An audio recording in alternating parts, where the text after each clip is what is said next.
Good morning everybody. It's funny that I speak after. I'd rather it was a good choice, good move by Clara to make Mr. Guastamacchi to speak before, because I will be very careful about what I'm saying, because it's been quite impressive to hear what I heard. I'm actually representing a company which is one employee plus a secretary. He spoke about numbers which are impressive. He spoke about processes.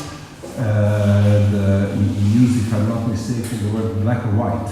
So things has to be done in a certain way. I myself am an anarchist. I've always worked in small organizations. I run organizations which were slightly bigger, dwarfs compared to UPS, and so the style, the attitude is completely different. And this is, in my opinion, an important point that you must have in mind. You must know yourself to understand where you want to belong, where you want to work. Not to say that one doesn't make mistakes. I remember when I did an MBA in the United States, and during the summer job, I did 3 months of management consulting with Booz Allen, and I found that horrendously boring. And by trying, I knew that I was not going to be a management consultant.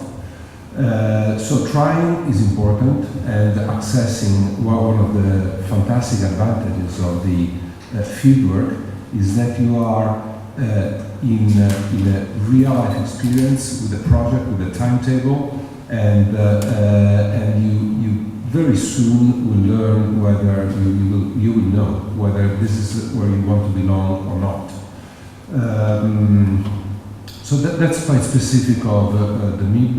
And this opportunity of being very close to companies, which is not unique, but a very strong point. I have some points. I will be very brief in what I'm saying. You are considering a program. I'm saying that I'm assuming you are intelligent and motivated. Why I'm assuming this? Because if you are considering the MIB or mastering international business, obviously you know what are the requirements of any professional for the future, and you know that you need that background. Motivated because it's a big effort, it's demanding logistically, financially, personally. So it's not going to be something which goes without a significant effort on your part. One thing I was thinking again about you, that you are considering this new step. And I was going back with my mind at the first day in New York when I got to New York to take my MBA, and it was quite funny because the first night I spent at the YMCA, and in the middle of the night I woke up and there was literally the bed was covered with cockroaches, which are Scarafaggi. I don't know if you know the word. It's awful, absolutely awful. So that was the night. The following morning, I go at a small shop, grocery shop. I buy some milk and a donut. I went to Central Park, sit down on a bench, trying to have breakfast, and here comes a real big homeless shouting at me. Probably that was his bench. So that was then I go to Colombia. We have the first lesson, and we have the presentation similar to this one, and then we have the first lesson. All of a sudden I say, okay, first lesson. And the lesson is by a professor of international business, happens to be international business, and we are delivered this much paper. So photocopies, I believe it was more than 1,000 pages.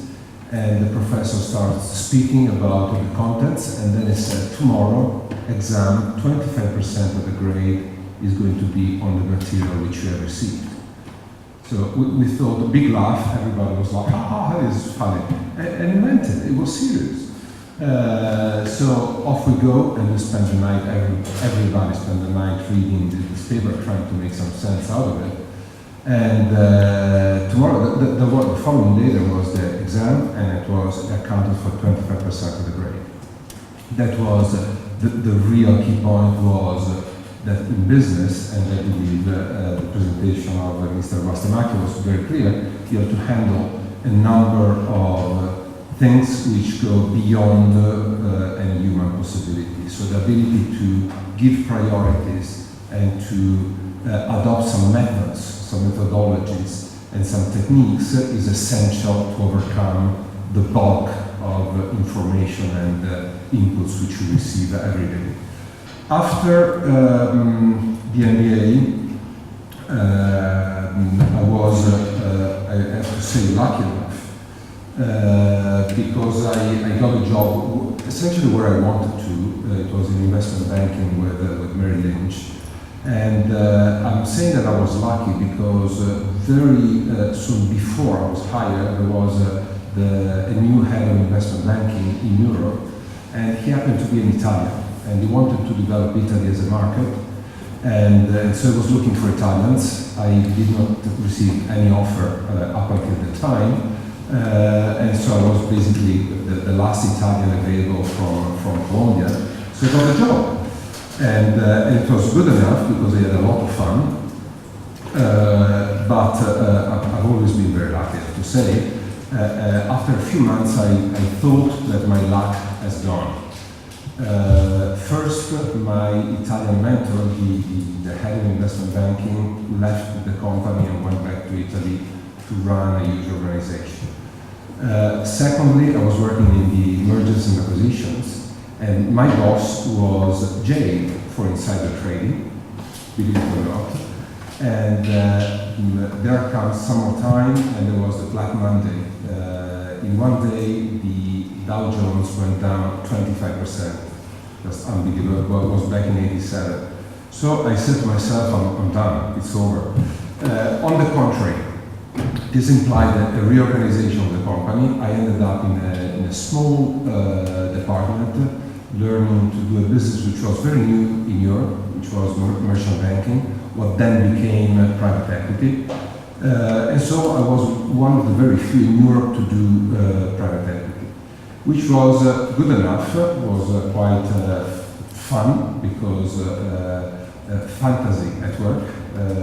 We had to invent every day how to do these things, which were imported from the United States without a real framework, legal, financial support framework to do this business. So every day we had to invent and to create and to have some ideas.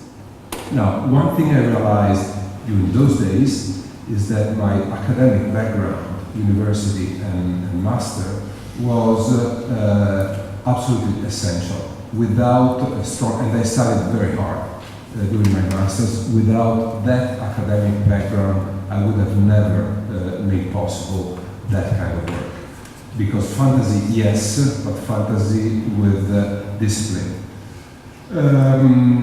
So that was good fun. Then I, as you know, life is funny. I was speaking at a conference. My boss was ill, so he sent me to this Euromoney conference to speak about merchant banking.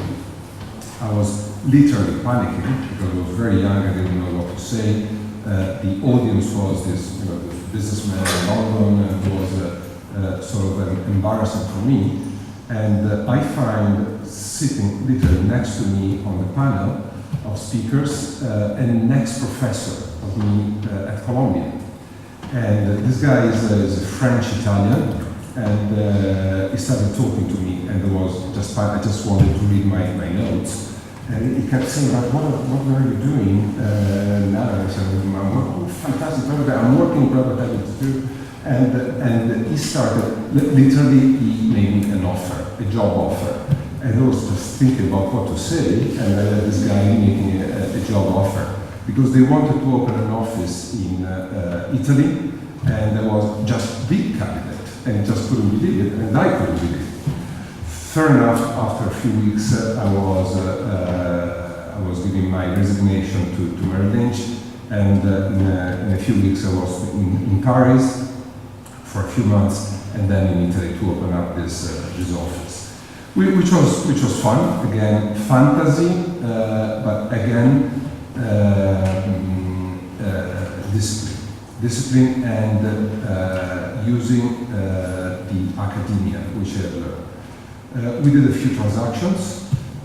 We did more or less successful, and we did one catastrophic deal. I mean, we did, looking at it in retrospective, academia was forgotten, the rules were forgotten, and we did everything wrong. I mean, we got wrong the sector, the company, and the management, which are the three essential things you have to look in a transaction of private equity. The company did not go bankrupt, which was good enough, was saved by an entrepreneur. We lost all our money, which was not a big amount, thanks Lord. But then we had to do a management change, and so we had to work into the company for a few months, and that was a very good learning process, and taught me that I was probably going to be more placed in a company than in finance. So that clinched a string of events which led me to buy and run companies. So that was the distinct job, buying companies, managing them, and then reselling them, which is good fun, and it's exciting. It's tough, it's difficult. Throughout the process, I still today, I still have one pager of the finance course, handwritten, which I go back if I have some doubts while taking certain decisions. What I have studied still comes back and still is used every single day. So, what you are considering, which is taking a master's degree, is again, I think, your best option for the future. Now, coming to the end of this, if I consider what could be as a rule of thumb, the three qualities, the three needs in a professional career, I would say that the quality number one is passion. You need to be passionate. You need to be driven by a lot of energy and a lot of passion throughout. Whatever you do, you have to throw wholehearted in your activity. Needless to say, you don't want to say you need a lot of luck, obviously, because that you cannot control. That you need to always do your homework, and you need to go back to fundamentals. Fundamentals, academia is essential for any high-level, good quality professional. And finally, something which is not always talked about is ethics. In my opinion, uncompromising ethical values are an essential component of any good profession. At Università Cattolica, needless to say, we are in the heart of one of the largest, most famous, most serious institutions, academic institutions in Europe. So clearly there is a big plus in terms of academia, ethical standards, hopefully, but that's very personal. And then there is this need, which is very special because it's small. The staff works very closely with the students. I had the opportunity to do a field work 2 or 3 years ago, which was very tough and very difficult. and there was this fantastic interchange between the students, the company, myself, and the staff of the master. So it worked very difficult, but worked very well at the end. It was very successful. And then you have a small group of students, which is always a good thing. One thing which I missed when I was doing my master, we were 500, 400, so it was a big thing. Then I found friends, good people, but I missed the interchange with different ideas, countries, and so that's a big opportunity that you have to work in a focused group, working closely with staff. So last thing I guess I should say is good luck.